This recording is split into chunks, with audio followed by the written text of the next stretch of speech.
Hi, Hello, I'm Julian. and I'm Tom. We are Team Binge. We are back to talk about Silo. We're covering episode 9 and 10.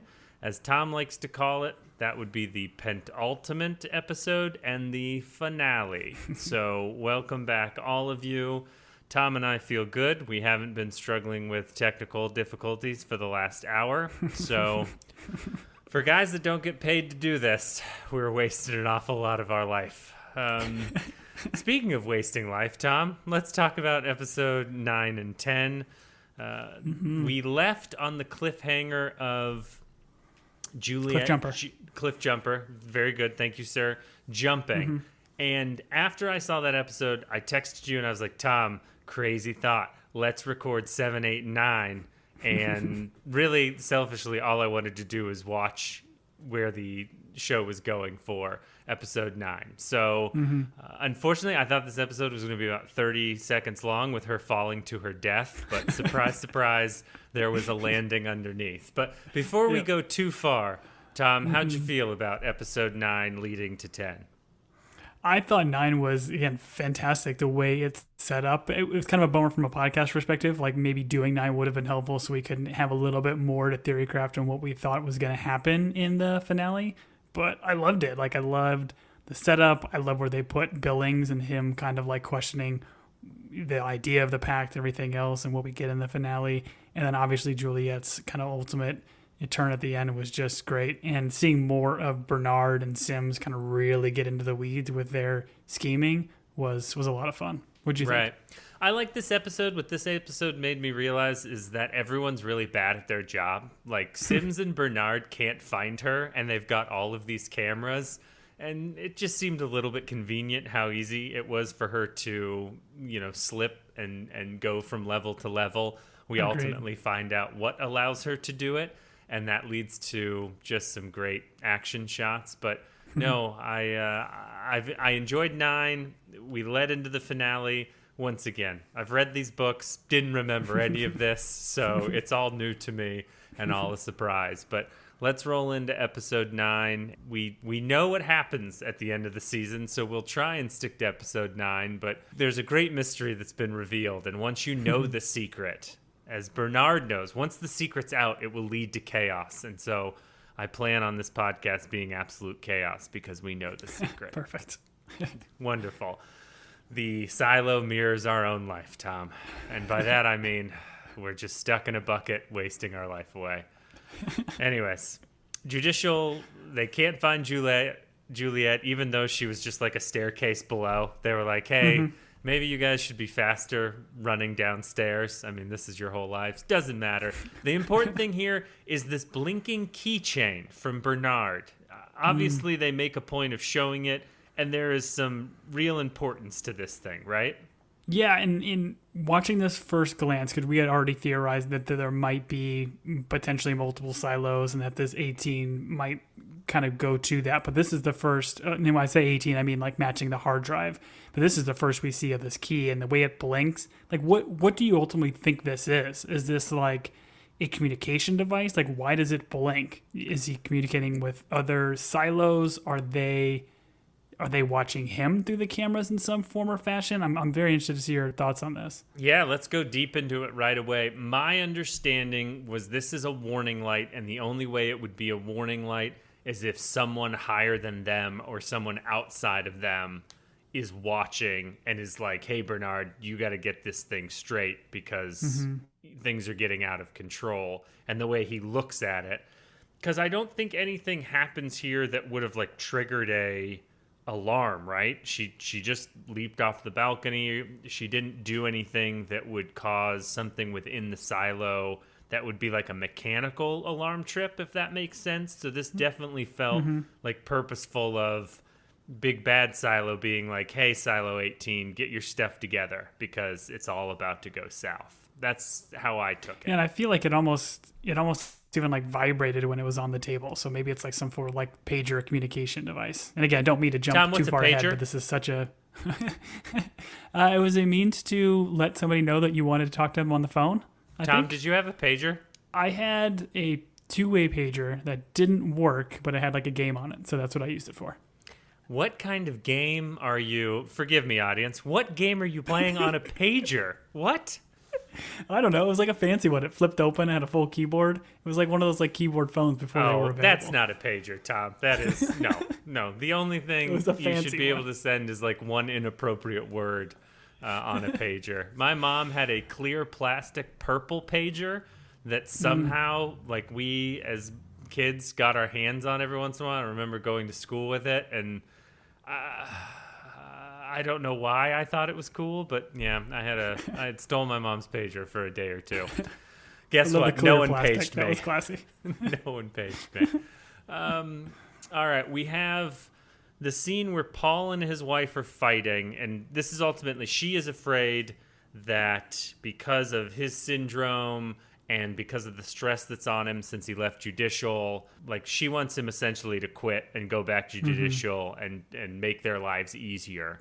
But you can, I love Paul as a character. I think this actor does a fabulous job. I don't know where I'm landing on like Paul's motivation during this episode in terms of is he for Juliette or against Juliette, and then I'm interested to see where his character goes through the seasons. Yeah, and I think we'll talk about it when he ultimately kind of finds that Georgia book. He's definitely having a crisis of conscience throughout this whole episode because he's so by the book and so all in on this pact to have all this stuff just completely flipped upside down in the matter of hours or days here in these last two episodes. It definitely changes him for sure. It was interesting to get more backstory with him too, talking about when he was a kid and there was maybe somebody else that had the syndrome and they kind of saw it in each other. And instead of like confiding or talking to this kid about what they're both clearly dealing with, he decides to like punch the kid and like do everything he possibly can to hide, like in his words, his defect, which I thought was just terrible and awful for like a kid to have to feel like they needed to do this in this world. But it sounds like in the silo, that is what he has to do. And that's how he kind of climbed the ladder here. Sure. Sounds like cold cocking people is well within him and Juliette's wheelhouse. So maybe Juliette has the syndrome if it causes you to just cold cock people out of nowhere. But Indeed. Yeah, I do like the dynamic between him and his wife. I didn't enjoy the family meeting of it all where they're just yelling at each other, but that is what it is. That's my own issue that I'm dealing with.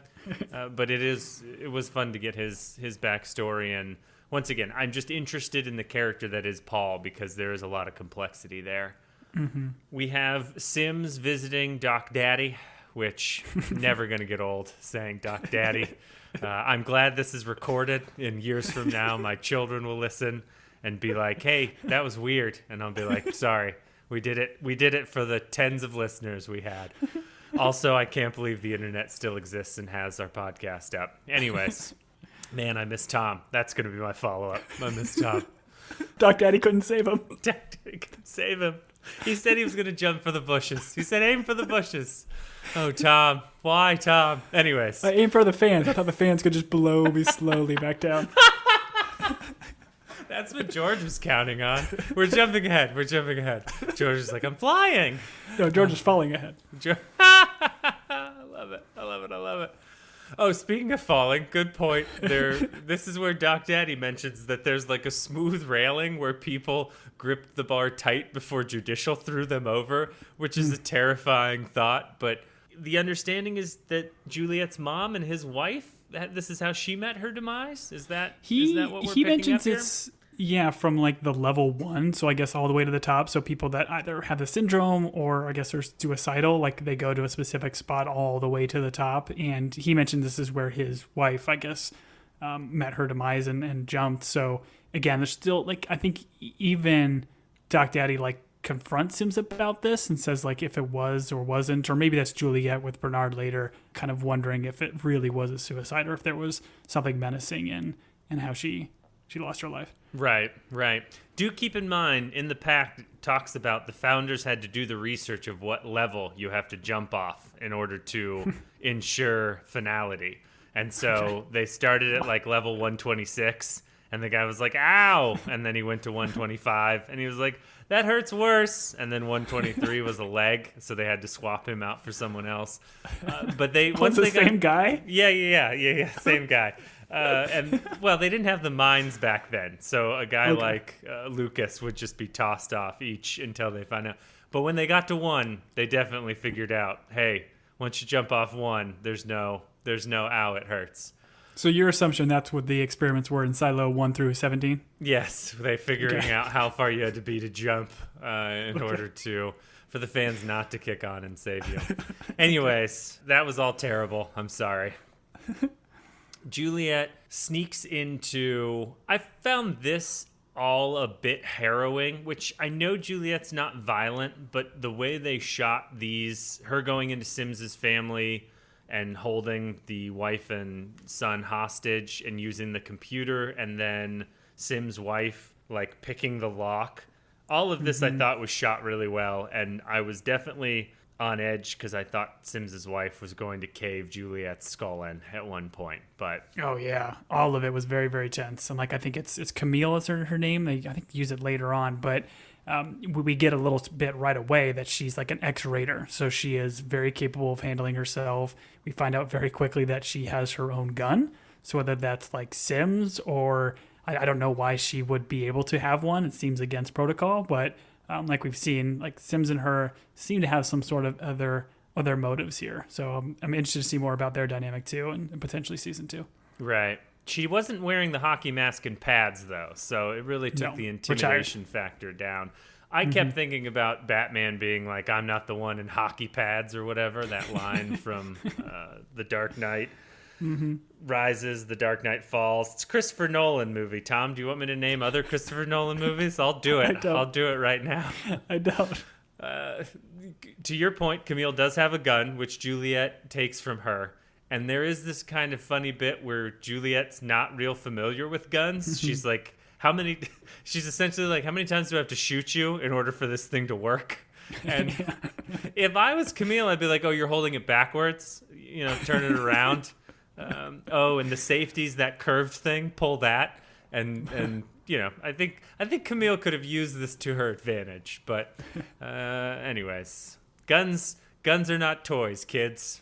That's my message, because this is a podcast for kids, Tom. Yes, thank you. Anyways, they're raiding Juliette's place, and Paul goes in, and he is his justification for showing up there, because he's supposed to be, I guess, twiddling his thumbs at his own house where Sim sent him. But his thought is, if I can find something in here which will tell me why she asked to go outside. So do you feel like Paul is right in considering that Juliette actually asked to go outside, or maybe he should connect some dots here and be like, oh, they are framing her to go outside because she made me arrest Sims yesterday, and Sims might be holding a little bit of a grudge. Have you seen that leather coat? Like, come on. I think Paul here, like, he knows stuff's up just with his conversations with Juliette and everything leading up to this. And I think Juliette at some point even says, like, while they're walking up the stairs and she makes her getaway, says, like, I didn't say it. And he says, okay, well, you can have a trial, you can have whatever else. And that is a reason why he goes poking, I think. Otherwise, he would have just listened to Sims, stick with the pact, stick with the program, if you will, and not do this. But he ultimately, when he gets here, he gets that tip from the same raider woman that ultimately caught her, like, in the cornfield or whatever. She's the one that kind of says, like, hey, oh, that's you used to teach me. Okay, I didn't make that connection. You used to teach me back in school. And she doesn't necessarily, like, say that she didn't say it, but gives him a little bit tip about, some shenanigans kind of going on. Yeah, she's like, I don't think you'll remember me, but I took your class on balcony jumping. And she's like, I'm the last surviving student. She's like, I jumped from floor 1. No, floor 126. Dang it. Ugh. I see, the numbers confuse me. I don't know why, but the tallest one should be 126, right? And the lowest level should be 1. Right? Yeah. Right? Yeah, I could confuse my wife as well, and it took me a second to think about it. But yeah, the silo top of the building is technically the number 1 floor. Yeah. They should technically be negative numbers, I guess, if you think Tom, about it. You and I are touching right now. We're touching brains, because that's exactly what I thought. And it's confusing because at one point they're talking about levels, and you see them go into the trash chute and they start climbing down. And I'm like, no. You should be climbing up. And that's when I realized I had the levels all wrong. The TV didn't respond when I yelled at him, by the way. we have the conversation with Camille and Juliette, and she makes an interesting point here where she says, listen, Sims, my husband, is not in control of everything in the silo, which from what we've all seen, like there is a lot of power that Sims wields, but you are starting to see like the disconnect between him and Bernard and what type of power Bernard ultimately has and what Sims is lacking. But the way she said this also makes me feel like she knows there's something like even higher than Bernard, if that made sense. Like, did you read anything into this about him not being in control? She says it in such a mysterious way that I thought maybe she knew something more about the larger conspiracy. Was I touching something, Tom? I think you're right. I maybe got it a little bit more when Camille and Sims kind of reunite, and then they have that kind of conversation about like focusing on their goal or I guess their end game or whatever it is. Because we get the idea of Sims potentially being like the shadow of Bernard, and we've established that shadowing is like, I guess, being the apprentice. But we don't really know what Bernard's job is, right? Like, we know he's kind of the bigwig and runs everything, but he's not shadowing. Like, Sims isn't shadowing to be the mayor. He's not shadowing to be the IT guy. He's shadowing to be seemingly the king of the silo, I guess, and knows all this other stuff. So as much as, to your point, as much as Sims does know, there's clearly more that maybe what Camille and Sims are trying to do is get to that next level and see how far that rabbit hole goes. I would 100% want to be the king of the silo. Call me King Julian of the silo, and I would feel wonderful. And There's only one King Julian, and that's from Madagascar. I know that's a movie. I know it's an animated movie about animals. I don't know anything more than that. So I will accept your reference by rejecting it because I don't know the movie. So the kids listening to this podcast are going to love that joke. Yes, they are. Yes, they are. Go to bed, kids. Juliette is looking through the hard drive while Sim's wife picks the handcuffs. This stressed me out to no end. I just wanted Juliette to turn around and maybe pay attention. I did appreciate how Juliette went through like the drawers and cabinets, and she looked at Camille like Camille hid stuff in those drawers. It's like Camille didn't know she was going to get handcuffed today. Oh, like, she knew what she was doing. She knew knew what she was doing. When she said, like, Juliette's like, handcuff yourself in the bathroom. She's like, I'm not going anywhere that I can't see the door in you. She purposely like goes to this pole knowing that there was like knives on the counter. There was like, all the tools or whatever. So I think she knew what she was doing. Oh, interesting. All right. I would have had her handcuff me to Juliette, and then we would have ruled the silo as King and Queen Julian and Juliette. Sorry, you've got me on this royalty kick, and it's all I can think about. I've been watching a lot of The Crown lately. Anyways, Paul finds the book about George in Juliette's place. Every time it says Book of Georgia or whatever, I always think it says George, and I'm like, that guy was hiding a book. It's just pictures of him. It's like a yearbook of George. Well, I'm assuming this is where he got his name, right? Like his mom, who passed down this book or whatever, named her son George because of pure coincidence, Tom. Nope, there's no way. There's no way they're related. Pure coincidence. But this is where we get Paul, like, I would say officially going rogue here, right? Like, he jams the door shut, he's doing his own little investigation, but then ultimately finds this book, and is clearly having a huge crisis of conscience. Like, doesn't know what to make of the book at first, and then, I mean, I just love this scene, and the way the actor kind of plays it out here, too. His mind is just racing. Yep, and ultimately rejects it by tearing the pages out and burning it. You could tell Paul wanted nothing to do with that book. Actually, I'm interested to discuss Paul's motivation when we get to those moments, because I would like to know what your thoughts are on what he does with the book and what he does with the one page, which I'm assuming is probably a lady in a bikini on the beach is what he steals, but I could be wrong. Who knows? Lucas and Bernard are having a conversation, and has anyone been done worse than Lucas in this show? Like, I thought there was going to be a lot more to Lucas. Turns out he was just a guy that wanted to know what stars were and had a crush on Juliette, and life is not going to go well for Lucas. Do you think... Yeah, I've got a thought. A thought, maybe we'll talk maybe at the very end of Lucas's arc for this season of maybe why they introduced him. But yeah, he definitely gets it cold. And we had kind of theorized the fact that Lucas was from IT. Maybe him and Bernard were working in some form or fashion, and the way he met Juliette was maybe suspect. But nope, it seems all pretty on the level, and he was just kind of admiring her and took his shot.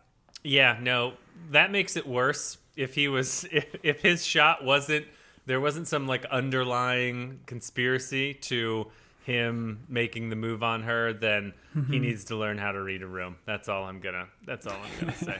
What'd you think? So we've got Bernard threatening Lucas for helping Juliette.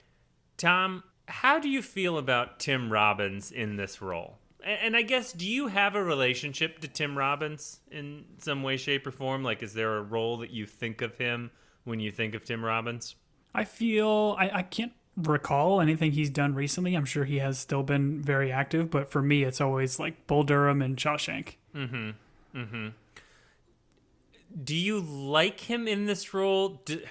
There's something like, I find him very menacing, but there's also like a comedic aspect that I feel like Tim Robbins can't suppress.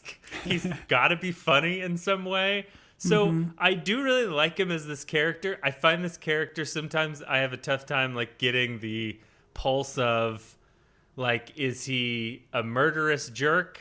Is he just doing it all because he truly believes in the purpose of the silo? There's a bit of sarcastic irony of, I never wanted this job. He kind of has these like, I'm kind of over it vibes, but then he's threatening to send Lucas to the mines for 10 years. That seems overly evil, you know? I feel like Tim Robbins does a fantastic job here, but I feel like this character is a little bit tough to get a read on. I'm kind of with you. Even even in the sequence, like when he ultimately just like really snaps at Lucas and starts like yelling at him and banging on his desk, like I kind of like giggled at some point. So I think when he first banged on his desk, I wasn't expecting it. And I think it literally gave me a jump scare.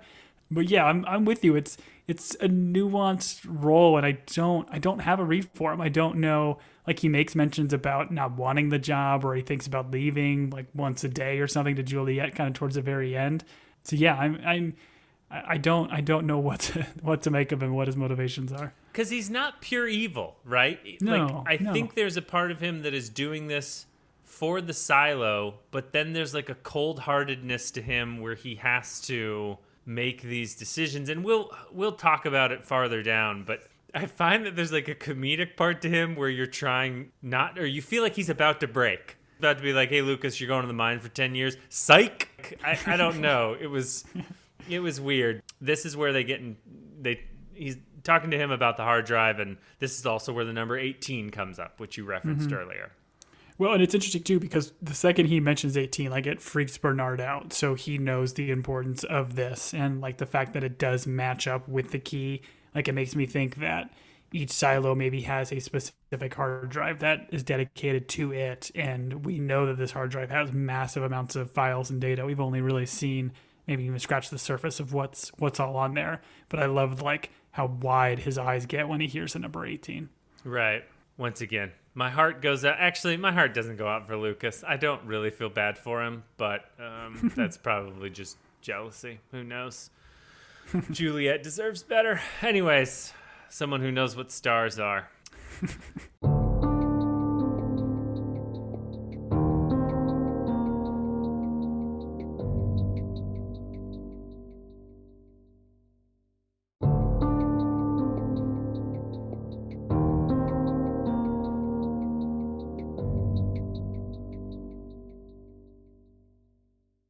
Paul's reading the Georgia book.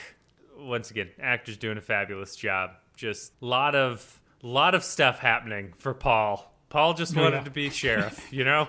Instead, Juliette has kind of ruined his day. Yeah, literally turned his world upside down. And I think it's interesting. It almost seems like his syndrome is getting worse here, like because he's just so freaking out. He's looking at that same page, I think, that Gloria was with like the beach and everything. And you can see his hand like very much uncontrollably shaking. So I'm wondering if just like the nervousness of realizing all of this, as well as like the syndrome, this is driving him to an edge. I'm also super interested in what the heck the syndrome is. Is it scurvy? Do they not have enough limes down there? What? I don't know. I want this explained to me, especially since if he's had it since he's a kid, and I guess stress, had it for that long. Stress brings it on. Is that what's happening here? Is it lack of vitamin D? I'm very interested for them to explain this to me, but they don't. Not in this episode. Not in the next episode. So it looks like you and I are coming back for Saison 2. All right. Bernard has a conversation with Sims, and I felt like this was kind of a passive-aggressive jerk boss thing, where he's like, listen, Sims, I really wanted you to be the next, like, mayor, king of the silo, as Tom likes to say, but it feels like you care a lot about your family's safety, and I don't know. Once again, Bernard is all over the map for me. Mm-hmm. Yeah, I mean, he plays that card like the silo is greater than family, so this is not a Vin Diesel, Dom Toretto type situation. No. The family does not come first. This is the opposite. No, True. But yeah, what do you think, like, after watching this, I guess in the final one, what do you think, like, Bernard's role is? Like, is his role just to ultimately keep this specific silo in check? Yes. So here's my thought. The guy that's running IT is probably the only one that would have any type of access to communication outside of this silo. So I think Bernard has some sort of understanding of the outside world and what it takes for a silo to, like, run in harmony, and for essentially what he thinks is the safety of the people inside. They need to follow these rules in order to not expose everyone, not for the silo to lead to everyone murdering everyone, or whatever is outside to kill them. I don't know. But I do. So I think the mayor is a figurehead. I think the sheriff's a figurehead. I think the judicial. I think those are all figureheads. But I think when Bernard gives the speech about his role being really the most important one, I think that's because he has access to information that is outside of what anyone else sees. So is your assumption here, and now you may be just theory crafting way too early, and this is maybe more for the end of the pod, but do you think if there are multiple silos like we kind of see at the end, do you think every silo operates the same? Like, where they have this kind of hierarchical structure? Or do you think, like, each silo is almost an experiment in and of itself to see which can last the longest in different simulations? Great question. I think that the outside threat is real. And so I think all of these silos are existing for survival. Whether or not there are some different, like, rules being adapted for different silos in order to see which one lasts the longest, I don't know. I don't feel like we're given enough of that information.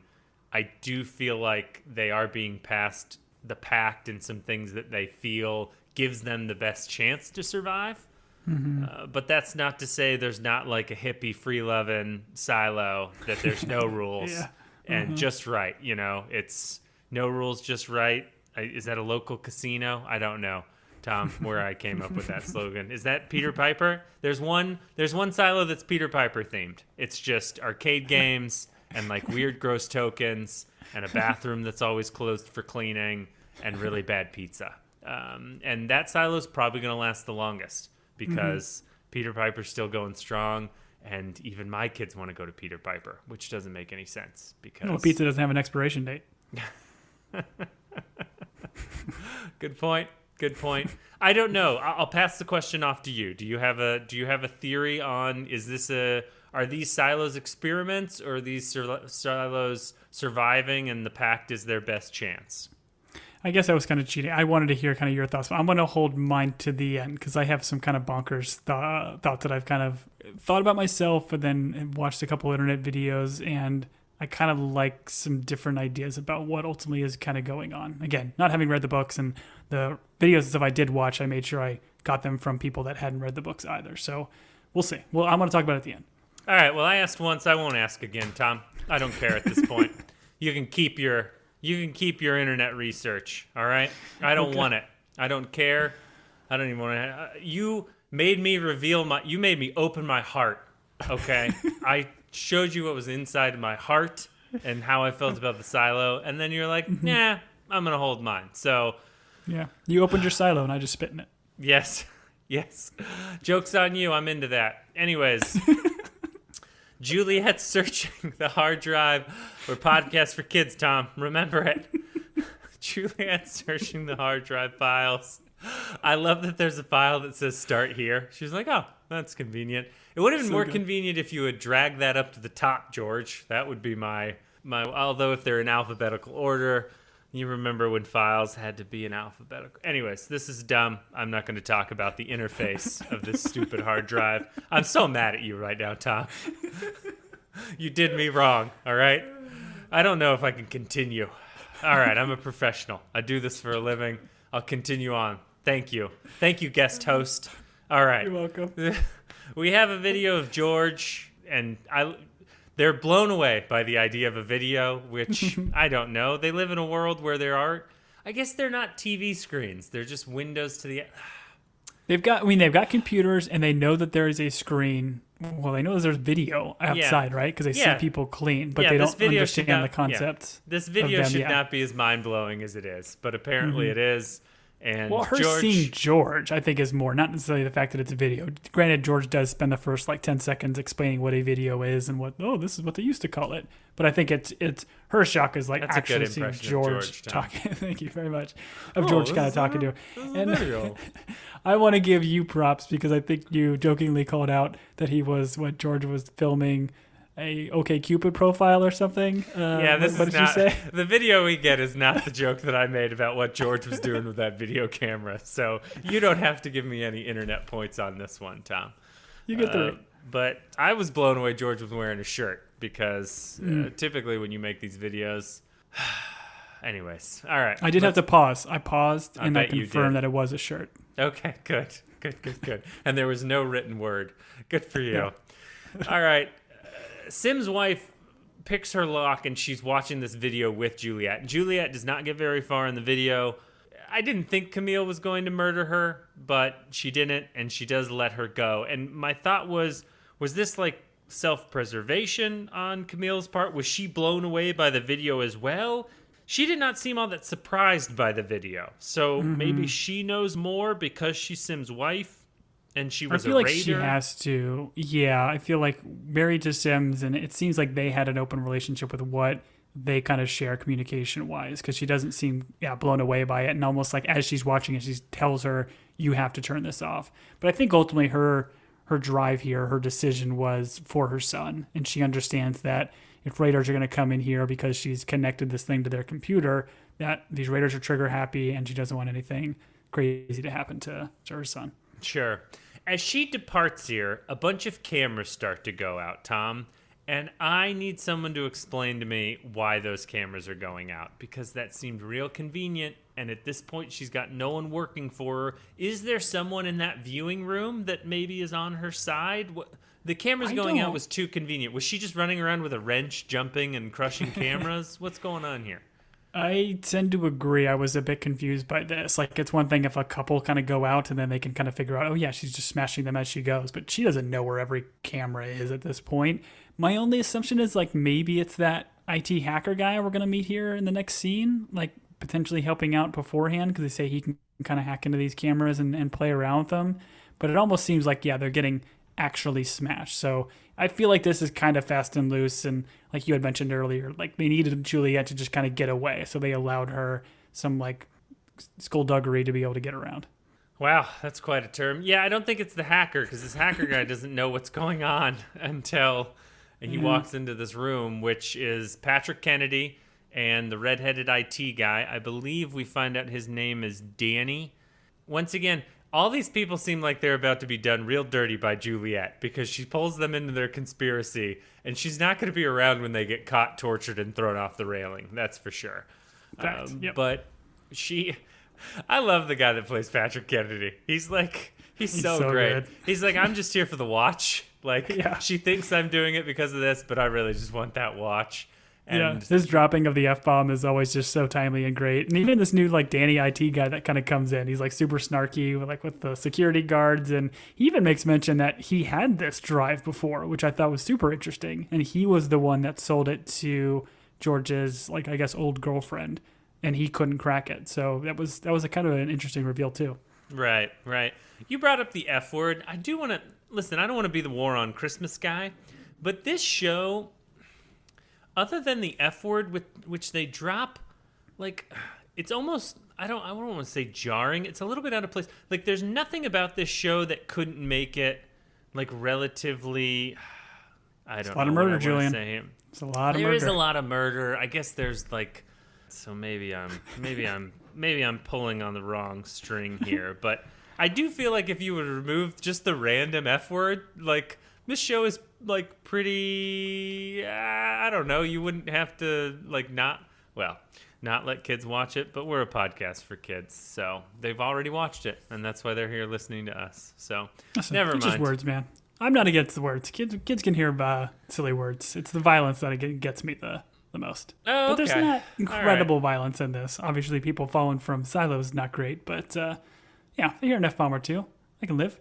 That's fair. That's fair. Yeah, I think what gets me the most is just the lack of American patriotism. You know, that's what bothers me the most, and the fact that I feel like all these people are communists, Tom, and I don't like that one bit. So this is why my kids will never watch this show until they bring in some capitalism into this show. My house is boycotting it. Although I have just spent quite a few hours of my life podcasting about this show, so I'm all over the map right now. It is it's for their benefit. That's true. Let's go back to Paul burning a book. Speaking of things that kids should be able to watch. Transition master. Paul burns this book. Tom is a pro book burning guy. How excited were you when Paul set this book on fire? Do you burn books in your oven, or are you a bonfire guy, Tom? Tell us about all the books that you've burned. Oh. Because I know you're not reading them, man. I know you're not over there reading It's them. What we use in the winter to keep warm. Although we live in Phoenix, so this is why I don't have many books. It's 115 degrees. Tom's like, you guys ready for a book burning? A little cold out there. I feel a breeze. This is what we do with our cookbooks, because we don't like cooking in this house. So we attempt to do a cookbook, and then we just throw it in the oven. Say, cook this. Shots cookbook. Fired. All right. Okay. All right. But what do you think he rips out and takes? I mean, obviously the idea is he's trying to take something small and portable that he can kind of take with him, but I don't feel like we've seen the page, or I'm wondering if the page he does rip will be significant in any form. He pulled out the page where the little card goes in for when you check it out of the library, you know, and you had to write your name and like phone number. He pulls that page because he knows that if he turns that page back into the library, he won't get fined. So that's what he did. What page do you think he took, Tom? Or did you make me reveal my silo again, and you're going to save your silo for, I don't know, the finale? I've got an idea of what he might have pulled, but I'll let you know in the season 2 opener pod. I don't like you right now. All right. In the video, oh man, here's a transition. Tom, I don't love you. George admits that he loves Juliette. So those are two things that are opposite right now. I would not leave you a video telling you how much I love you. Well, I love this scene because there it is. Like George. Well, there, yeah. George is admitting to all the things that Juliette found out about George using her and all this stuff. So all of it is 100% true. But then George admits, like, yeah, that was my initial intention, but then I fell in love with you. And it is just heart-wrenching to kind of hear this, and it certainly hits Juliette very, very hard. It's great where Kennedy and the IT guy and Danny are watching, and Patrick Kennedy's like, hey, like, we don't need to. The IT guy's like infatuated with the video, and they give her a moment. And Rebecca Ferguson, she's all over the news right now because of the Mission Impossible movie, but she does a fabulous job in this show. And I hope that they lined up this show with the release of that movie, because Rebecca Ferguson is a national treasure from, I'm going to say, what did we say? Sweden? Is that right? Anyways, British? She's doing a great job. She's not American. I know that much because we Americans are terrible actors. Other than Tom Cruise and Will Patton. Those are the only American treasures. George talks about this giant door. He's like, listen, I found the giant door. Oh, by the way, the water was not an issue. Talk to me about why water is not an issue, Tom. How did he get around the water? Did he learn to hold his breath? Is that what it was? My two thoughts would be, initially my thought is, okay, it's shallow. Like, it's so shallow. She never actually got into the water. I think she dropped her like headlamp and we saw it kind of disappear, but maybe it's only 2 or 3 feet deep and you can just kind of walk in it and it just looks like it's super deep. So maybe that's why she doesn't have to worry about it. Or maybe there is some kind of mechanism down there from a mechanical perspective that she can very easily solve to drain that water and then get to the door. But I don't know from his perspective yet how he got to it. He said it's a big, massive 15-foot door. And again, the assumption is based on what we find out at the end. This is likely a door that leads to and connects other silos. Sure. That's the video game guy in you. That's like, oh, you've got to go find the thing you spin in order to drain the water, in order to go through the door, in order to make it Playing through a lot of Zelda recently. Zelda's temple. Yeah. You get me. Oh, man. Yeah, so there's a door down there. I appreciate George being like, oh, the water, it's not going to be an issue. Long pause. And you're like, George, are you going to tell her Moving in on. the video how to get around the water? Nope. George is like, this is a TV show, so got to leave some mystery. He does tell her to look up the Jane Carmody cleaning, which is something you pointed out in the very beginning. So, I don't know, 100 internet points to you. I hope those internet points corrupt you, Tom, and lead to your downfall. I'm still mad at you. I hope it's like when someone wins the lottery and their life goes to crap. I hope the internet points you just earned from the Jane Carmody cleaning video. I hope that's what happens. No, Tom. No, it's already gone to crap. I'm recording a podcast with you. Oh, all right. Let's be friendly. This is my punishment. Truce? I'll be truce. All right. Truce. This leads to, speaking of truce, this leads to, Tom, you and I have one ambition. Just like Sims and his wife. What is their ambition, Tom? To take over the silo, I guess. I mean, clearly it's king take of over the silo. Bernard's job. Be king and queen of the silo. Yep, it's about time. All right. Tom, what's your and I's one ambition? I mean, we already are podcast royalty, so... The correct answer is to be king and queen of the silo, Tom. So, obviously you weren't there for the family meeting where we discussed this, but... Okay. You were yelling pretty loudly. King Tom and Queen Julian leading the silo to greatness. Our first order of business, open the door. Let all the poisonous gas in, because we can take it. We'll learn to be immune. Is there poisonous gas outside? I don't know. I'll let you know in season 2, episode 2 pod. I'll let you know. Oh, wow. Okay. That's a big prediction that we're going to make it to that season. Anyways, they watch the Jane Carmody cleaning, and she says the display is a lie. As you pointed out, we have that same video of the birds flying in V. They're not even ducks. Like, normal birds don't fly in a V. Doesn't make any sense, right? What are your thoughts on waterfowl, Tom, and the way that they fly? Also hockey teams and how they skate. The floor is yours, sir.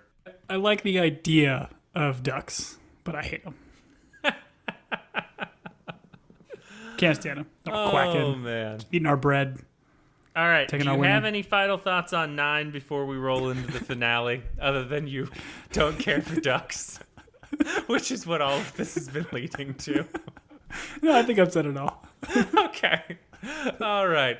Well, after this brief commercial break, where I'm assuming an ad will be read for Mighty Ducks 7, because no one can make original IP anymore, so I'm sure they're making more Mighty Ducks movies. I hope Bombay gets over his drinking problem and teaches those kids how to live life and win the Olympics. But anyways, on to episode 10. And episode 10 is called Outside. Tom, this was the finale. How did you enjoy the finale? I thought it was great, man. I thought it delivered on adding a little bit more mystery, but still giving us a lot of answers to be able to make this season feel whole and feel like its own story. I mean, they already knew, well, I mean, they didn't know, obviously, ending the production, but we know now that they are getting a season 2. But even if they didn't, I think they did a fantastic job of giving us a full, well-rounded story. If they didn't get a season 2, this would very much be like 1899's reveal, where it's like, hey, here's what's happening. Also, no season 2. And you're like, okay, I can live with this. I don't like it, but I can live with it. So I did enjoy this finale. I think we kind of saw it coming. We predicted a little bit of it, but I don't think they gave us so much that they left us with enough to want to come back for a season 2 and figure out, you know, what's going on in the great wide world. So I did enjoy this. But we start with Juliette, having just seen the Jane Carmody cleaning display, she wants to show everyone. I love Patrick Kennedy's response. He's like, what do you mean everybody? What? Show them what? Like, he's just so great. Give him all the Silo awards because he's doing a fabulous job. But they have to depart because Judicial's on the way. So Patrick, Danny, and Juliette start climbing down the garbage chute when they should have been climbing up based on how numbers and floors work. But I did appreciate the garbage chute video game of...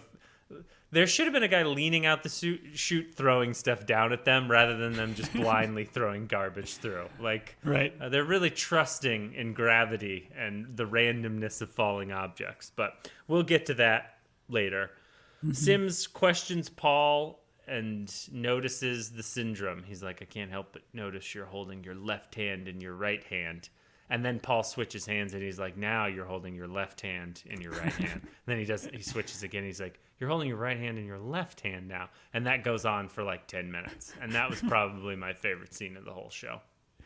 I do appreciate that. I mean, Sim comes in very hot here because he was like, talk about protecting his family and the fact that she kind of more or less came after his family. But he picks up that chair and like slams it kind of on the ground. That chair doesn't break. Now, if Marnes was in this room and he was messing with that chair, that chair was toast. Yep. A lot of chair acting in this show. And I got to say, I think Common watched Will Patton and was like, I can do it better. And he goes like, give me a metal here. Chair. Yeah.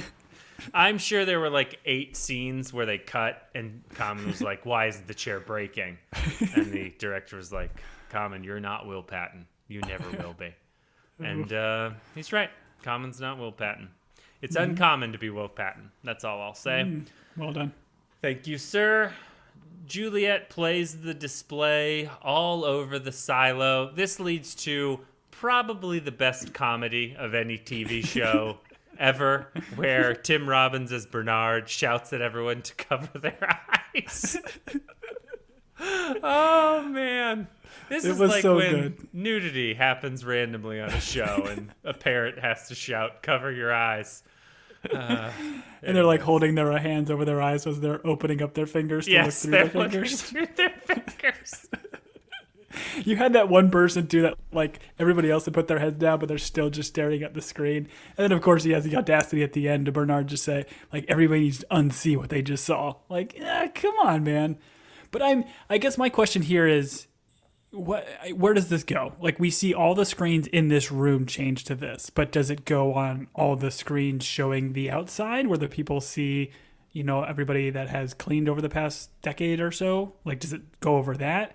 I still don't understand. We got that blip in one of the early episodes where they shut off the power and it blips and changes to this beautiful outside world, but we never get anything from it. And I'm kind of odd. I feel like it is kind of an odd story element that they would bring that up and then not touch on that in this season. Well, okay, so the argument is the screens that show the outside world, did the screens that show the outside world project this? Like, is that what she... Yeah, where else did this get projected in the silo? Because we have a shot with everyone watching her cleaning, her go out to clean, and no conversation is being had about what they saw. No. So I don't know who ends up seeing this. I don't know how much control Danny has of what display this gets shown to. All I could think about is like in a jury trial where something, gets thrown out, evidence gets thrown out, and the judge has to turn to the jury and be like, listen, I know that the witness said this, but you need to unhear all of it because it's not admissible. And the jury's got to be like, oh, yeah, sure. That guy's guilty. That guy's definitely guilty. Anyways. He does make Sims look away, too, which was also kind of interesting. Again, we understand that Sim does not know as much as Bernard, but Bernard is still holding these things very close to the vest here and not having Sims look. Right. Does Bernard passively aggressively bring this up for like the next couple of days where he's like, hey, pretty crazy when those birds flew across that screen, and the person's got to be like, I don't know what you're talking about, sir. And he's like, no. Between us, we're just, shooting the breeze. You can, how cool were those ducks flying in V? And the person's like, yeah, that was pretty cool. And he's like, go to the mines! He immediately sends them to their death. I don't know. Yeah. If I was Bernard, I'd be playing with some people's heads. But we have people playing with AC units, which would be a terrible way to die, Tom, if you were in a garbage chute and you were Han Solo and Leia and someone threw an AC unit into the compactor. I feel like the AC unit does not take up the whole space of that trash compactor. Do you fall and take your chances falling? And I'm glad that she fell on a bunch of pillows. That was very nice. Or do you take your chance of still holding onto that ladder and hoping it doesn't hit you?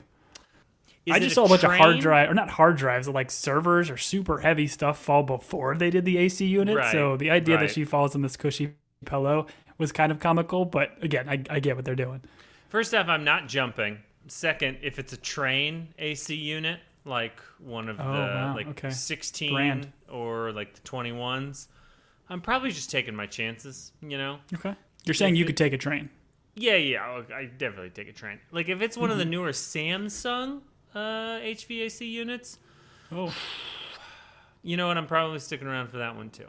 Now, if it's I've run out of AC units. Apple. Let's just call it Apple. If it's an Apple HVAC. Oh, I'm definitely jumping.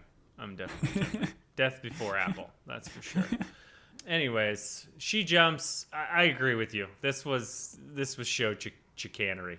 This was like, and then the people that are down there to have the wherewithal to pull her body off before the AC crushes it. Like, how often are bodies falling through that chute? There's one guy's job. He's the body guy. And he's like, great. We've got body duty today.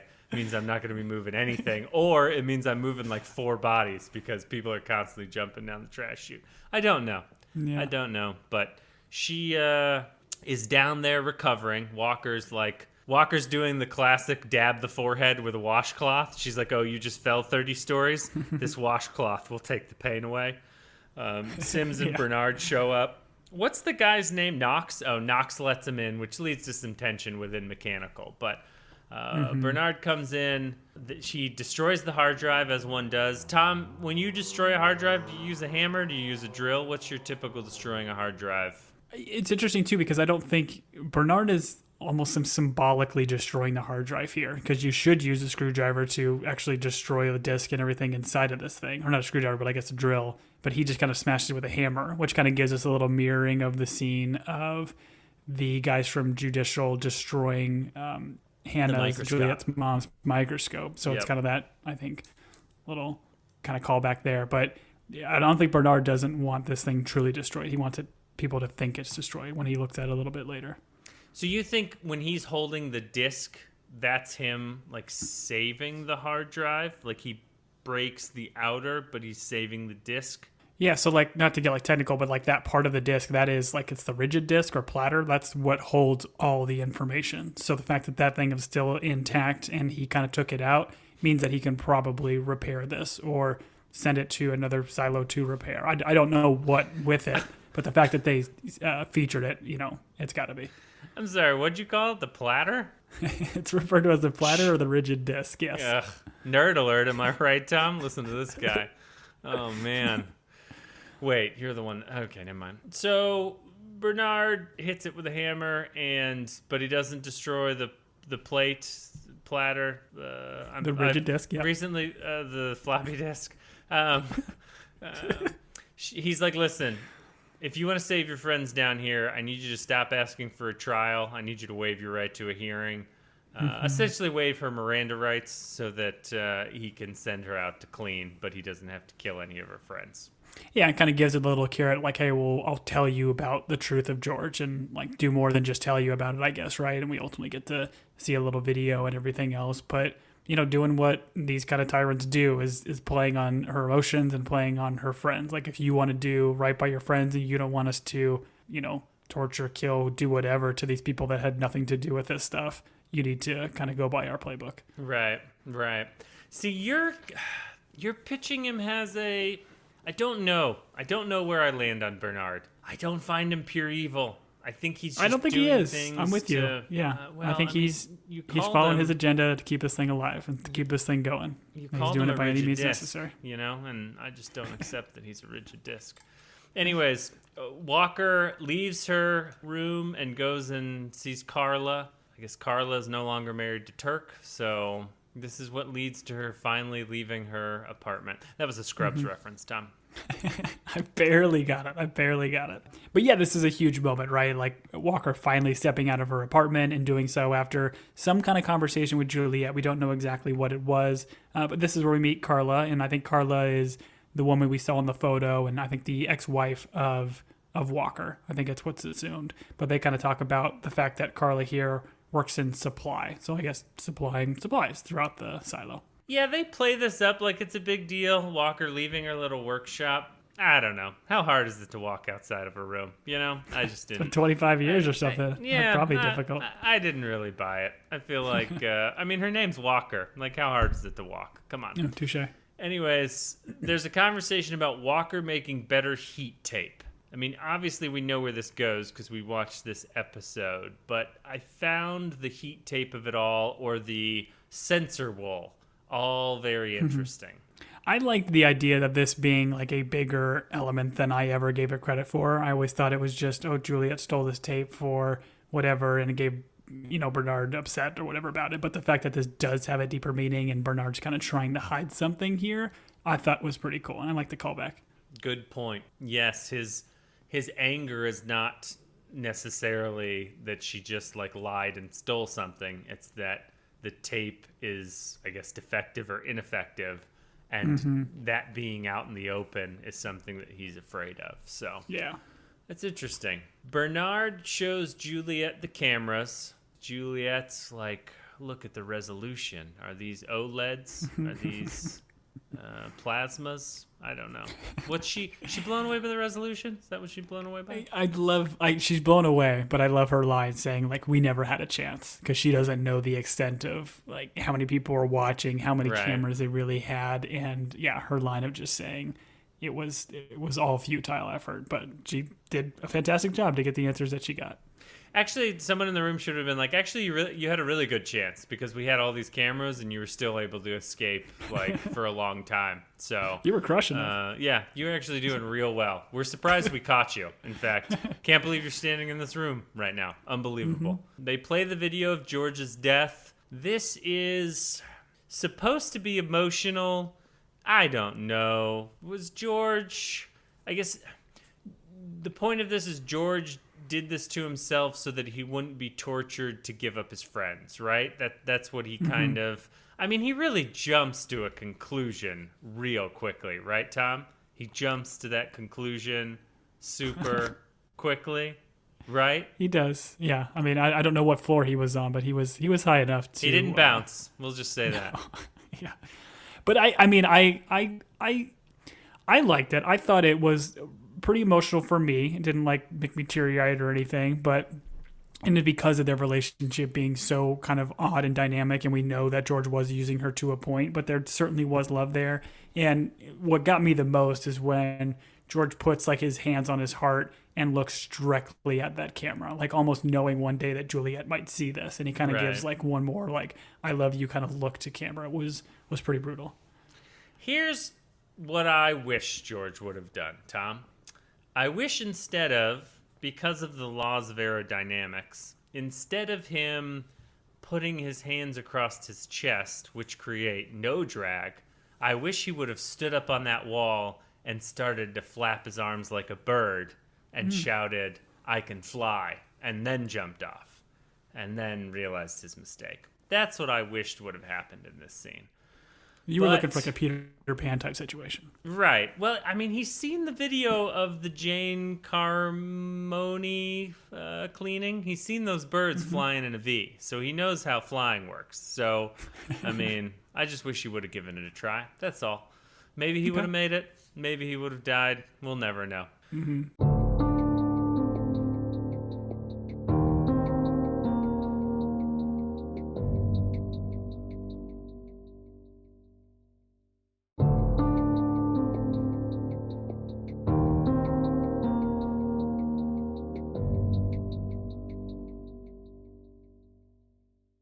Doc Daddy visits Juliette in her cell. Jorah Mormont is a great crier. That's all I'm going to say. The actor, He does. He does a great wet eyes. I mean, the master of wet eyes is Mel Gibson. I know his name is kind of taboo now, but Doc Daddy does just a fabulous sad wet eyes.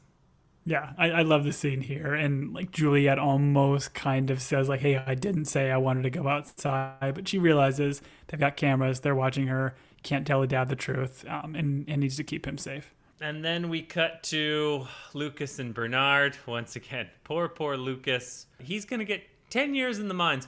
I don't understand where the mines are, Tom. We haven't seen anyone go to the mines. We haven't seen anything come from the mines. I don't understand where the mines are, how you get to them. Are the mines through the 15-foot door that no one's supposed to know about? I don't understand where the mines are. Tom? Yeah. Tell me where the mines are. My thought would be like the mines are just like they tell people they're going to the mines, but they're really just like killing them or taking them out. But he like sentences him a certain amount of time to the mines. And you got to imagine this silo needs to, we said that kind of maybe runs on steam, but to create that steam, somebody needs to shovel coal or iron ore, whatever he says they need to do. My thought with Lucas here is I think he pushed Juliette's story forward in a handful of sequences, but I almost feel like they introduced him as a means for a character we now know to be in the mines. So maybe in season 2, they explore that idea or concept a little bit more. Maybe Juliette runs into him, or we actually see what the mines are. Because they were mentioned too many times throughout the season for us to not potentially visit them in maybe book 2, 3, or season 2 or 3. Here's what I hope they're not doing. I hope they're not going to draw such a strong bond between Lucas and Juliette that he's the reason she like returns or has to rescue him. Yeah. Right? There's not enough there. Like, I understand the George and Juliette love story. I don't feel like if they're trying to make Lucas the replacement for George, I'm going to be a little bit upset because I just don't feel like they've developed that enough. Yeah, I agree. All right, we have a message delivered in Hush Puppies from Walker. Tom, are you familiar with what a hush puppy is? Yeah, they're delicious. Okay, wonderful. I'm not going to name names, but somebody in my household didn't know what a hush puppy was and apparently has never had one. So, pity. Joke's on them. It's a ball of bread made from dog. The message says, have no fear. They are good in supply. Which I think we kind of come to know, or Juliette. My assumption is this is what Juliette told Walker right down there. Like, hey, give me better tape or whatever. I don't know why she would have known that, but when Walker leaves her like apartment for the first time ever, she does bring that better tape up there. So that had to have been some form of their conversation, but I don't recall Juliette ever really coming to this conclusion or understanding that she needs better tape for this walk or cleanse she's gonna go through. I feel like this is Walker. I don't feel like Juliette realizes the tape thing. I feel like this is just Walker knowing. I don't know. I gave this more credit to Walker than Juliette predicting this. But who knows? They do it off screen and they don't give you enough. Bernard comes in and once again, the pulse of Bernard and Tim Robbins is like he doesn't have to have this conversation, but he comes in, he has almost like he feels guilty, like he's trying to explain to her why he has to make the tough decisions. He's like, hey, do you know when you went wrong? Well, actually, you were a mistake from conception. Which did you dive into that thought at all, Tom? Did you feel like this made sense? I think, because we had talked about that, like if they're really trying to like root out people and like who can have babies and who can't, the idea of the daddy duck being a dad that was doing this for the silo and the quote unquote greater good, like he's likely the reason why they were able to conceive. Like he actually took her birth control out and was the reason that Juliette was born. Because Juliette's mom building microscopes and other things, they would have wanted to breed her kind out in a way. So, okay. I like this sequence, though, to your point. Like, this doesn't need to exist, but I love how we get, like, the polar opposites of the characters. Like, the person we've been following and rooting for the whole time to uncover the secret, and then the mastermind behind, like, all the secrets. Like, having one more, like, all the cards are on the table, let's have a conversation about it. I love these. Yeah. No, it was nice. Bernard's like, listen, you were of great service to the silo. You did a lot of good things, and then you became sheriff, and you essentially stirred up all these things that were supposed to remain hidden. And I do like his analogy here. He's like, hey, with the generator, you had to make adjustments. You had to do things in order to make sure the silo doesn't go boom. I am making adjustments, but he's making adjustments at the human level of like, hey, if this gets out of hand, if this person does this, it's going to lead to a boom. So she makes generator adjustments. He makes murder adjustments. And yeah, I liked it too. It's like the mirroring of the conversations about saying that I have the most important job in the silo. And this is just another way to think of it. Yeah, I got to be honest. I'm on Bernard's side. I think I'm pro Bernard. That's where I landed after this conversation. I think Bernard's a hero, and I don't think we're giving him enough credit. That's what it comes down to. Okay. Juliette talks about the display and how it's not real. And I don't know why she's talking to Bernard about this. I don't know if it's because she thinks he's not ultimately evil. I don't know if it's because she knows she might die, and so she's just talking to talk. Because she reveals right here, she's like, George found the big door at the bottom. And I got the sense that Bernard didn't know about that door. Because just the way the way Tim Robbins reacts and in this moment, I got the sense that the door was a surprise even to him. Did you get the sense that he knew about the door, or was this a revelation? I agree. His look is like very ambiguous. You don't know what to take of it, but it doesn't seem like he's like all knowing of everything going on, which as an audience, we kind of assume he does. And then he gives a line saying like, yes, the founders left many mysteries. So he understands that there's likely more that even he doesn't know. But I think from Juliette's perspective, like she's going out to clean, like just getting everything off her chest and assuming that Bernard does know all about this stuff, knows about the door, knows about everything else. I think I can understand from her perspective. Again, they're having this kind of like last conversation. You might as well just throw it all on the table.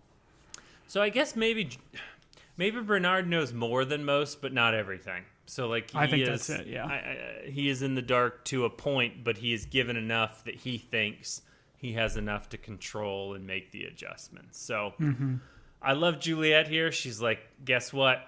You can send me out there, but I'm not going to clean. And Bernard's like, everybody cleans. It's an interesting line because we've heard that plenty of times, but knowing now what we know she knows, and Bernard knows that she knows about like the video and everything else, it's kind of odd that he would say like she's not going to clean.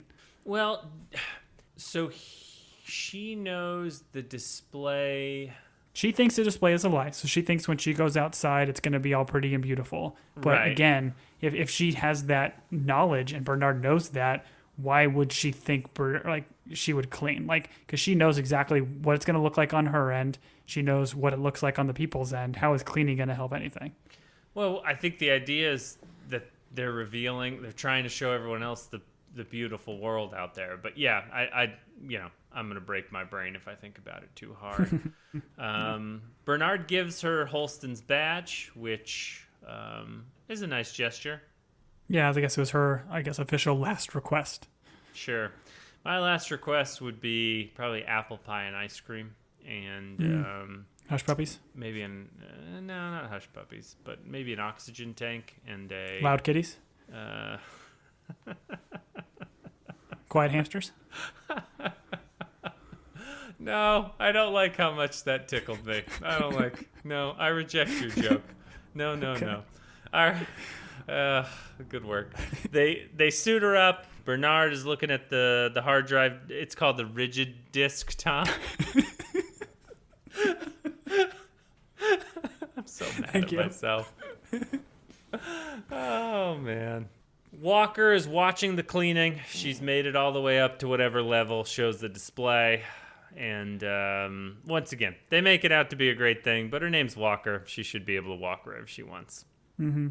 Now, there is a hidden surprise cameo in this, which I didn't pick up until I watched some internet videos later because I don't really know the gentleman. But the author of the book series is one of the guys kind of in the audience watching the cleansing here. Hugh Howey, I believe his name is. Yeah. Is he just counting all of his dollar bills as he's standing in that? I like it when a production is going to include the creator, writer, and all that stuff. And he's again not featured. He's just kind of in the background. You can very clearly see him. I think Walker walks right by him, or maybe who's the other guy down deep that kind of ultimately gave up? Juliette. I think it was that guy. Kind of right next to him. I mean, you've always said your favorite part of any M. Night Shyamalan movie is the twist where M. Night Shyamalan is in the movie. So I can understand why you would enjoy that. Her last words are, "I am not afraid," which I thought was great, and I believed her. Then she is sent outside. They do make a point of when she's getting all suited up, they show the taping of the wrists and everything. And once again, I don't know if you noticed, the box is called sensor wool, which I thought was I don't know what that means. Well, in the first book of the series is called Wool. So I'm aware. I read it 10 years ago. So I don't know exactly one what thing I remember, Tom. But I don't know exactly the reason why the book is called Wool, but I mean, you can make the argument like pulling the wool over sheep's eyes or like whatever that interesting phrase is, like the idea that they're pulling the wool over everybody's eyes here. I think that probably kind of goes into it. But the idea that this heat tape was like a catalyst for why other people potentially got poisoned. And I'll kind of put on my like tinfoil hat here. I found it very interesting that they kind of, Paul opens the door, kind of that little staging door before she walks out and then goes up that ramp. When she walks into that door, they close the door behind her and then they spray her with this like mist and stuff, which you would think, okay, they're just decontaminating the room or whatever. Because then afterwards they like light the room on fire, which we saw, I think, in Holston's Walk. You wouldn't decontaminate a room before like a subject or somebody would go out. So my assumption is, and again, I don't really have much to back this up, but I'm wondering if the world outside isn't necessarily poison, but this room is the poison. And they're delivering the poison to them before they even go out. And they only get as far as that tree because that's how long it takes them to take effect. Succumb to the Yeah, okay. but she was able to overdo that. Because I don't understand the idea of her maybe in a second season. Like, where does she go? If she can't really survive out here without her helmet and everything else on, doesn't look like she has like mass amounts of oxygen. So I like the kind of idea that they are purposely poisoning them before they even leave the silo. Right. No, I like it. I think it's a good theory. Yeah, I mean, the other thing you could argue is that the world outside is contaminated, and the fact that they've taped her with the good tape allows her to live longer, or at least longer than the other people that only make it to the tree before they die. Well, I think it's both, because they could knowingly have bad tape and realize, okay, we put bad tape, we poison them before they go out, and we know the poison is going to seep into their suit because they have crap tape. But It doesn't seep into Juliette's because she had better, and they don't know that. Yeah, she is non-crap tape. I like it. I like it. She sees the same birds, the same display, and then I don't know how many times she's uttered the phrase, "the display is a lie." I kind of want to be like, which display? But so now she's realizing her visor display is a lie, right? Yeah, and I like how she comes to this conclusion very quickly based on all the other research and what she knows of the silo and just the crazy mystery. Whereas Allison, she knew the same thing. She knew there were birds. She saw the video. When she goes outside to do her cleanse, she sees the same thing, but she doesn't come to this conclusion. She still thinks that the world is this beautiful, lush green forest or whatever. So I like that Juliette is kind of smart enough here in this moment to realize, yeah, this is the lie. Well, maybe Juliette also has more time than Allison did in order to realize what's going on here. She's got enough time to walk over to the camera, pull her sponge out, and then do an epic sponge drop. I immediately just thought like Thug Life, where like sunglasses would just fall in front of her face like a meme. So good. Great drop. She doesn't clean. Everyone is a gasp. Right. I think is probably a phrase. Bernard's watching and he says she knows. Sims is like, she knows what? So Sims again still in the dark. Right. And then we have a great cutaway where Bernard uses his like disappearing ninja gas and then he departs the room. Yeah. Juliette trips and everyone thinks she's, going to succumb to what's happening outside. And she puts her hand through See, this is what I thought was weird about the whole display thing is like once you realize your visor is bad, like aren't you going to try and do something to that visor in order to see what the world really looks like?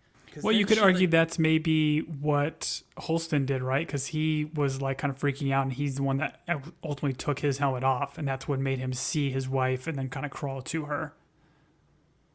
Because she doesn't know, like, she's not feeling any like ill effects right now of like any sort of poison, because she seemingly doesn't have any running through her system. So her tripping is her just tripping. I don't know if it was, I don't think it was on another body or like Holston's feet or something like that. But yeah, she knows. She's still just kind of trying to figure stuff out. She very kindly gives the badge to Holston, who wakes up and says, "I knew you'd come," and then he takes the badge.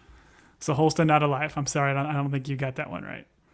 Oh, you think he's dead? I don't know. I think there's still a chance. He's just been sleeping for, I don't know, 2 years? Is that how long it's been? I don't know. So where'd the badge come from? Did she put it in her little package? I mean, it was the last request that she got from Bernard. I'm assuming she just had that in the same little thing that she had from, or a little pocket for the wool to clean the screen. So, you know what she should have done, Tom? And listen, I hate to Monday morning quarterback. I hate to Monday morning clean, as they say in the silo. But she should have taken that badge out, put it in front of the camera so that it just had the truth scrawled on the back of it. So every time they look at the display, it just says truth. And that way, all those people know not to use tobacco products. So, yeah, ultimate truth bomb. Yep, there you go. She keeps walking over the rise. Bernard runs to IT, and he uses his number 18 key to open a door. Well, so he goes into a room. This door is labeled server room, and then we don't see what's in it, but we see the reflection from his glasses, which seems like it's just a bunch of like fluorescent tube bulbs like above him, just like going on. So maybe this is just a huge room that has all these servers. But I'm with you about, again, just the oddness of Bernard and his character and what his motivations are. Because it almost seems like when he gets here, when he goes into this room, that's when her display turns off. So he's almost like, is he helping her? Is he giving her the truth so then she can do something else? Like, I don't understand. My assumption is they're timed together. Like, he went there, he knew she was going to figure it out, and he wanted to do something to help her and turn off this display. Or is the display thing something where it's like this little dome? So when they're in that little circle on the outside, once she goes over that ridge, because it seems like when she goes over the ridge is when her like face screen or whatever kind of goes away. So I'm wondering what ties into that screen changing back to what we know to be the real world. My interpretation was I did not associate him going to that room and her display shutting off. My assumption was the display has got to be battery powered. These people only live for a couple of minutes because they're poisoned. I mean, they don't have lithium batteries that last for hours. So the assumption is she outlived whatever keeps that display running long enough to give them that bit of hope before they die. And so So what's he doing then? Like, why does he run? The second he realizes she knows, why does he run to the server room? Is he trying to do something else to extra poison her? My thought is that she has lived longer than she should. So he realizes, hey, she's done something that the poison is not going to kill her or the death sentence is not going to take her. And so he is trying to communicate with whoever is giving him direction, hey, or what the protocol for when someone, makes it this far outside. Gotcha. Okay.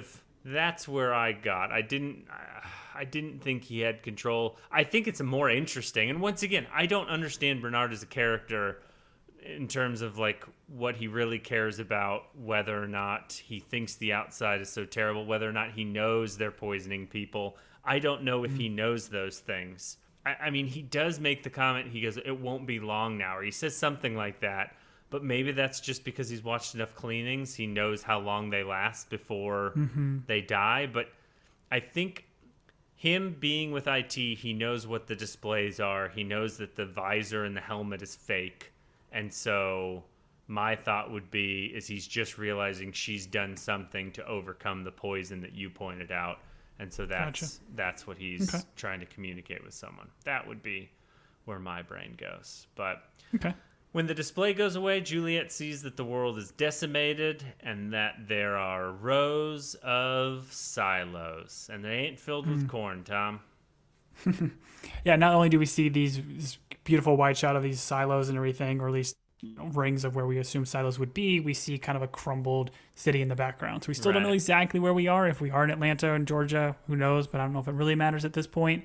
I found it kind of interesting that, when you stop and think about this, like the silos, if these silos were, they had to be premeditated. So I'm assuming this isn't some sort of like nuclear war or winter, because they wouldn't have had time to be able to build all these things underground. And they're not built in a way that you think they kind of would be, like all in like a row, or like how crops would be. They're kind of all just scattered in the middle of the desert or wherever this little wasteland is. So I thought that was kind of interesting. But what was your like moment? Like, did that just kind of blow you away, or did that remind you of the books? Like, oh yeah, that happened in the books. No, in the back of my mind, I always knew there would be more. I didn't know, but my theory was there were going to be more than one silo. And so I didn't think this was a world where only these 10,000 people existed. I mean, it's a cool reveal, and I'm glad they did it at the end of the season like this. In terms of what caused it, I don't know, but you're right. It points to like a premeditated, hey, we know something's going to happen, so we have to build those silos. I think you could argue that even like if it was a result of nuclear war, if you're in a war and you know that there's a likelihood of those being used, then maybe you do have time to build silos before, the one hits. But yeah, it was a cool reveal. It was a cool, shot. I do appreciate a lot of the shots of just Rebecca Ferguson's eyes, like her looking around, her like realizing she does a great job of just acting with like what she's looking at, and like those shots inside the helmet. And same would be said for the gentleman that played Holston. But yeah, those are really cool shots. Yeah, ultimately looks like the world's doing well and everyone's gonna live a long time, and Juliette's going to ignite all of the silos, form probably a democracy that's fueled by capitalism, which I'm excited to root for. And again, we had a lot of like interesting additional questions once we see these. I feel if you look at some of the kind of silos they show in the wide shot, some of them don't seem to have that little kind of underground door for somebody to walk out of it. So I'm wondering if some of them, like it might have been covered in dust, so maybe nobody's cleaned for a super long time. Maybe these were failed silos. All of them kind of have like this ring around it for like a little like ridge for them to walk over, but they all have kind of opposite of the camera facing the other direction, kind of like a little area that's kind of like cut out or like a divot in there. So maybe like a vehicle or something could like go in there. So maybe they're doing maintenance or something on it. But I feel like it was very deliberate in the CGI. It's not just like a perfect circle over everything. So I love this ending of a season because it gives you all these questions. It really makes you want to start season 2 right now. And like I had mentioned, man, I'm still seriously contemplating picking up these books and giving them a go, because I would love to see how this story kind of plays out and see how closely book 1 followed season 1 of the show. Yeah, now that we've finished season 1, I will probably reread Wool just to see how much of it is covered in this. My fear is that it will go outside of this season, and I kind of don't want to know because we will watch season 2, and it's fun not knowing.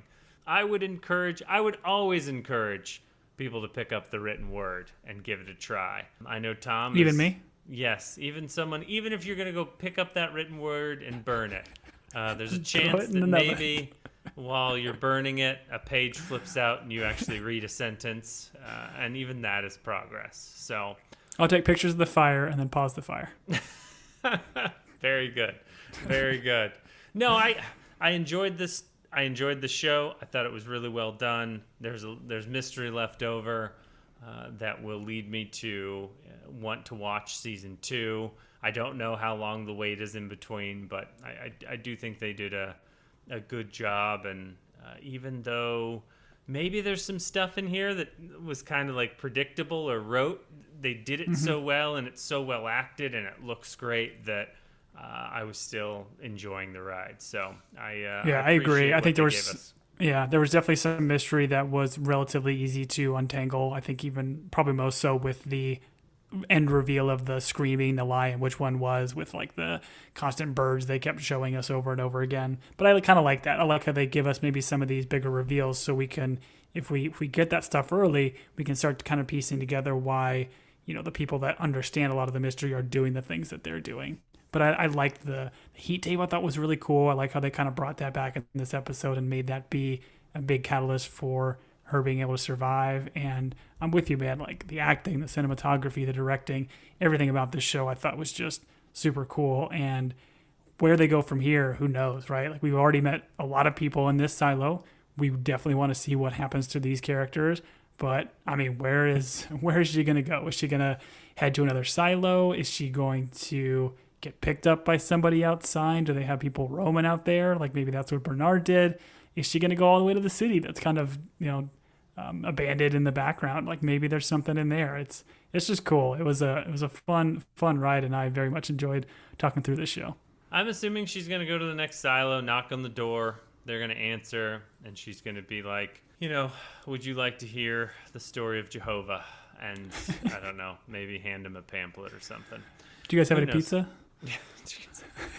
I don't know. I'm excited. We'll do season 2 when it comes out. Our next adventure, Tom, is going to be After Party. For those of you that listen to this one, you have an Apple subscription. Go watch After Party season 1. It's a really fun show. There's some mystery there. Tom and I watched and talked about that one, and we will be hitting up season 2. For those of you that reach out to us and email us, we always enjoy hearing from you. So we do appreciate that, and we appreciate those of you that have stuck around for this weird ride. I hope every show we do is always a little bit weird. The outer range of it all is what I'd like. More Will Patton in my life, that's all. You can reach us at teambingepodcast@gmail.com. Tom will talk about all the other important stuff. The last thing we do ask is, if you enjoy this, hop on Apple Podcasts. I know every podcast asks this, but rate and review. We just appreciate those of you that listen and interact with us. It's fun. Yeah, absolutely. And we'll continue the conversation. We got Instagram, Twitter at Team Binge or Team Binge Podcast. If you want to get some Team Binge merch, you can go to TeePublic, TeePublic.com. You can search for Team Binge there and find some cool shirts and whatnot. But again, thank you again, Julian. This has been a very fun show. I'm glad we kind of chat through it, and excited for our next adventure.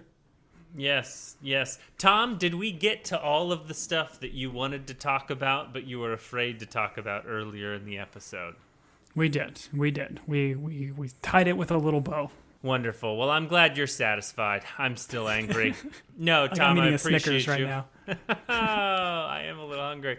Tom, I appreciate you. Thanks for conversing with me about this. We'll be back for the after party. I have been Julian.